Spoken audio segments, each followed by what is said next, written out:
अब mobile phone और internet के इस्तेमाल में पहले वाली बात नहीं रहेगी। जी हाँ, कल से टेलीकॉम कंपनियां अपने चार्जेस में 50% तक का इजाफा कर रही हैं। दरअसल टेलीकॉम कंपनियों पर हुकूमत के करोड़ों के बकाये की अदायगी का दबाव बढ़ रहा था। इसी के बाद इन कंपनीज ने अपने नए प्लान का ऐलान किया।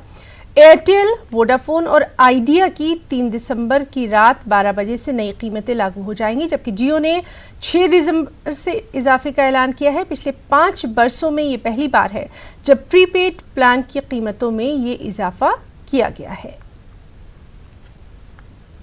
सेक्शन है उनके लिए तो प्राइसेस बहुत ज़्यादा हाई हो जाएगा, एंड वो अगर उनको कोई इंपॉर्टेंट कॉल भी करना हो एंड इन केस अगर उनके रिचार्ज ना हो उनके फ़ोन में तो फिर बहुत दिक्कत हो जाएगी उनके लिए। मेरे ख्याल से हर इंसान आज की डेट में मोबाइल फ़ोन का यूज़ कर रहा है, चाहे वो रिक्शा चलाता हो, चाहे वो बहुत बड़ा बिजनेसमैन हो।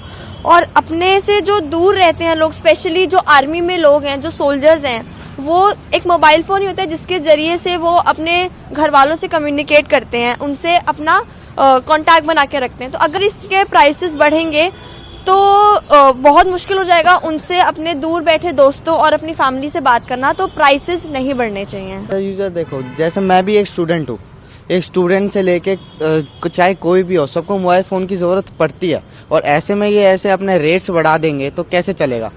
जैसे पहले रिक्शे वाले होते हैं, रिक्शे वाले से लेकर कोई भी बड़े से बड़ा आदमी, सबको ज़रूरत होती है एक मोबाइल फ़ोन की। अब उसमें ये अपने रेट्स बढ़ाएंगे तो कैसे लोग अपनी आमदनी से अपने करेंगे, कैसे किससे मांगेंगे, कहाँ जाएंगे। ये मानना ये है कि सर जो भी कराए सही नहीं किया है। ये जो अचानक ये रेट बढ़ाती जा रही है, ये तो आम आदमी के लिए मुश्किल की बात है। जो है एकदम से अचानक रेट बढ़ा रही है, वैसे एयरटेल, वोडाफोन होगी कंपनियाँ एकदम से अचानक रेट बढ़ा रही है तो गलत है। अब ये मोबाइल फ़ोन ऐसी चीज़ है कि हर जगह तो इसके बिना काम नहीं चलता, ठीक है। बट लेकिन अब लोगों के ऊपर एक असर पड़ेगा कि हाँ, इसके जो चार्जेस लगने वाले हैं, वो शुरू में तो ऐसा कुछ नहीं कहा था ना, इसके चार्जेस बढ़ेंगे। अब चार्जेस बढ़ेंगे तो लोग ऊपर से इतनी मंदी आ रखी है कि हर तरफ से आदमी त्राही कर रहा है। आईजी बीएसएफ कश्मीर फ्रंटियर ने कहा है कि दफा 370